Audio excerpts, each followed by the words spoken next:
Well, you ended up pleading out. If you didn't plead out, how much time were you facing?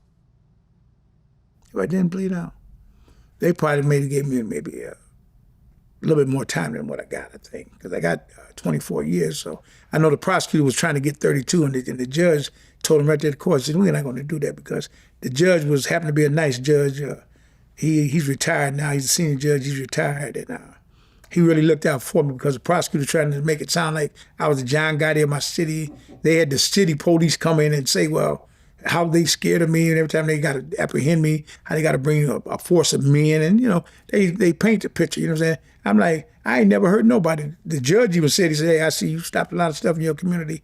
They got, I live on our side, we got a bridge called the Centennial Bridge and the Arsenal Bridge that separates Iowa from Illinois. And, they go back and forth. They've been doing that for 100 years, Davenport's better than Rock Island, and Rock Island's better. And it's just, for years it's been going on. It's been going on for 100 years, but there was no that type of activity. Just, just that people, they're going to make things bigger than what it really is. The prosecutor tried to make it sound like, I'm a drug kingpin. I ain't no drug kingpin. I tell anybody that. Did I sell drugs? Yes, I did, but I was no drug kingpin.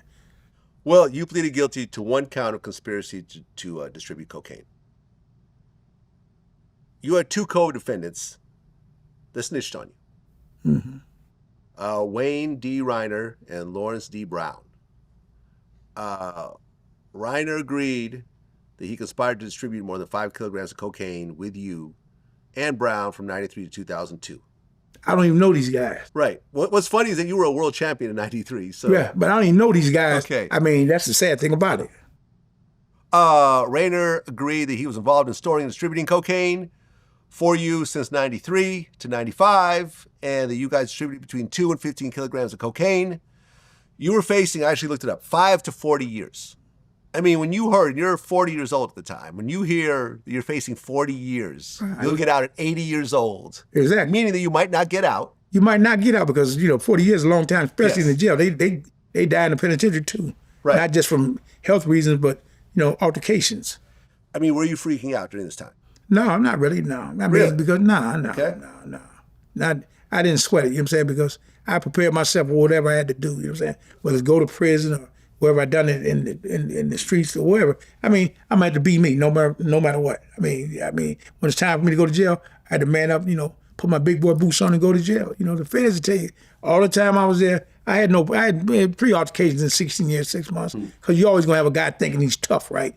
But the guys, the real men that respect real men, they like, well, you want to go with Shawty? I mean, go on over there and man up. Whether you do it with the knife or you do it with these. But if you're saying you want to do it with these with him, you got to be crazy. So go ahead. The institution told me, they said, listen, this guy got to be a freaking nut to want to fight you. You know what I mean? I mean, it's one thing to fight me with a knife or a shank, but he want to fight me with his hands? How stupid can you be? So, and I mean, it's all one-hitter quitters, and not to be bragging or nothing, but I mean.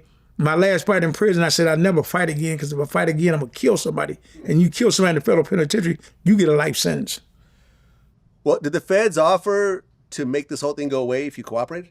Well, they always going to do that. Yeah. And that's the thing about the feds, and not to glorify nothing. I mean, whoever they catch, whether it's John Gotti, Sammy the Bull, whoever, any major guy or whatever that's got a connection, they want to barter or whatever. And I said, hey, man, I'm going to do my time. Said, you're going to give me 24 years, I'm going to do my time. I'm not telling on nobody. Because when I was doing what I'm doing, getting money, doing whatever I'm doing, I done it, and I'm not going to be no turncoat. I'm going to be a man, because, whether you do it living or dying, you got to be who you are. And I never want to be known as a rat. And whatever I was doing, I done. And I can accept my responsibility. I went to jail, I done my time, and I don't owe nobody nothing. I don't owe nobody no money in the streets. I don't owe the feds nothing. I'm off federal paper. I mean, I'm blessed, and I thank God for it, and I'm moving forward, brother. I'm not looking back. 2004, U.S. District Judge William Gritzer sentenced you to 292 months. 24 years and 4 months. For 1 kilo, first-time offender? No, they were saying, crazy. no. They alleged that I dealt like 25 kilos. That's what I understand that, but you were caught with 1 kilo. Well, that's the thing about it. That's what I'm saying. Everything else is hearsay. That's exactly what it was. So I'm thinking I'm looking at anywhere from like 36 months or whatever, and I'd already been in jail for 2 years. I'm thinking I'm going to be out. So you didn't get a bond? No, well, so no. You were sitting in jail the whole time? The whole time, you know what I'm saying? Why did they give you a bond? Well, they said because of this and that. They said, well, if they let me out, they got to worry about tracking me, and I got too many international connections, and they like, well, even though I said, well, you guys got my passport. Yeah. They're like, well, you can go to Canada, you can do this, you go to Mexico. It was like they didn't want to let me out. They what it was, people back in Iowa want to make it sound like I'm a major drug player, right? You know what I mean? Like I'm hooked up with the El Chapos and the Escobars and all that. It was really blown completely out of proportion, the way they orchestrated the thing. And I'm like, well, anybody in my town, you go back there now or then, ain't nobody ever tell you I'd beat them up for no drugs because they owe me money or none of that stuff. If anything, I think I help more people than anything. Well, some of the people that actually testified as witnesses during your sentencing were already in prison.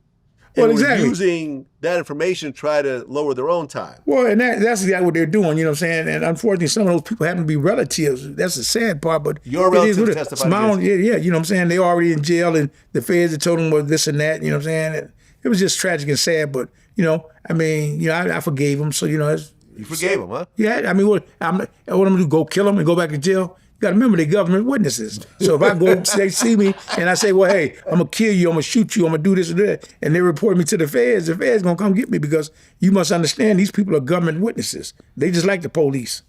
Well, I mean, you were defiant through the whole hearing. Yeah, I had to be. You accused the government lawyers of lying and scheming against you. I to this day, won't nothing change my mind.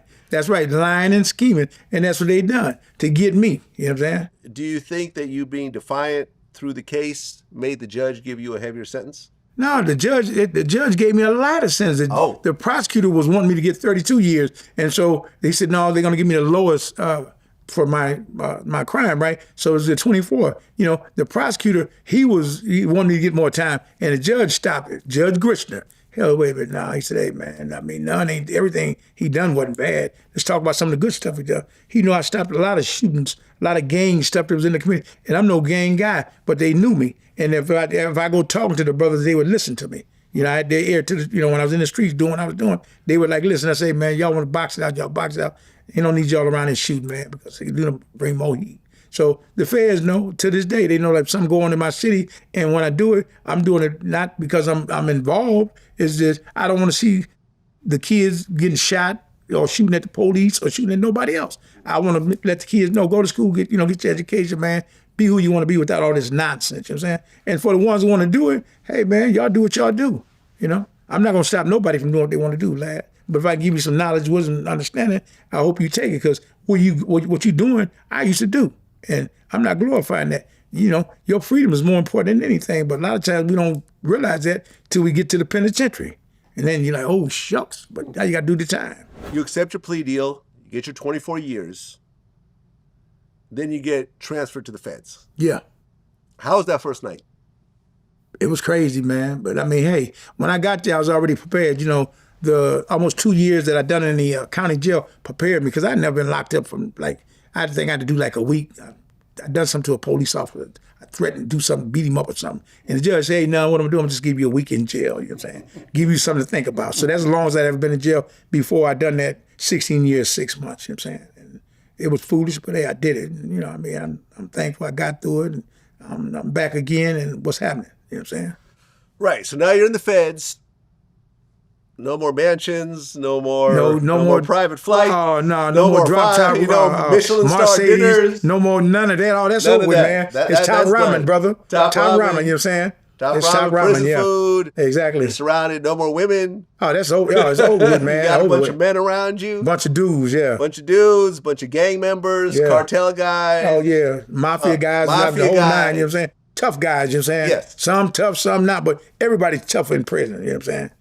Were you the most famous guy in your prison? Most of the occasions, yes, but there's a few drug cartel guys, a few mafia guys, whatever. Right, no, but I don't mean criminal famous. Famous as far as just mainstream famous. Yeah, mainstream. Yeah, so mainstream. You were the celebrity in your prison. Yeah, mainstream. Yeah, I think I was.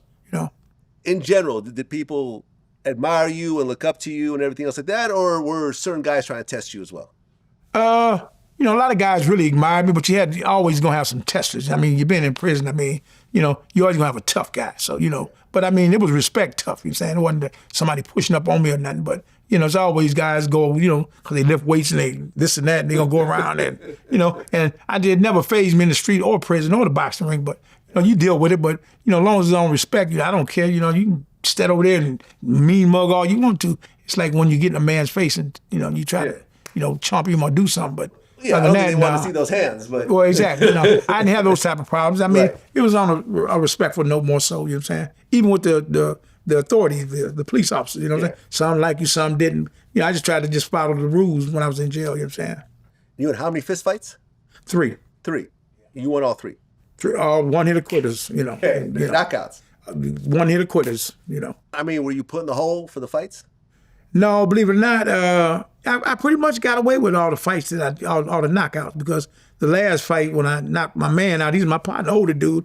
He used to box at the Texas Golden Gloves. He weighed about 220, a big dude, and he hit hard, this and that. And he's always think he can whoop me, but the brothers used to tell me, they said, "Man, you all right fighter, but you can't whoop that man. That man's a professional fighter." But he was just a derelict, a hard head, just stupid. You know what I'm saying? And once I knocked him out, he like, oh, it's real now. But I just stopped, being friends with him because I don't fight my friends. Unfortunately, I had to do that to him. But after that, I said I ain't gonna fight no more in jail, because I know my next fight I probably just hurt somebody. And ain't no come home after that. You kill somebody in jail, you do a life sentence. But a lot of times, jail fights involve weapons. 9 times out of 10 they do, but Right. that was kind of weird. Homemade shanks. Yeah, always that, always. and And a guy whatever like else. me, but guys is plastic minds. They think, well, I think I got a chance. I'm bigger than him, stronger than him, whatever, and I'll grab him or whatever. I don't know what they were thinking, but boom, one shot each time, boom, I turned it over and good night, sweet prince. So no one ever pulled a knife on you. No, I would never let them. I come from the streets, so I know when guys are coming here or coming with the weapons. So, and I always be close enough to be able to do what I want to do, because in jail, you just never know what a man might have. Right. You Did you ever can't have a trust knife- it. Did you ever have a knife yourself? I'm gonna keep that to myself, because I don't want the people saying, "Hey, man, whatever you're saying." So, Fair enough. Fair yeah, enough.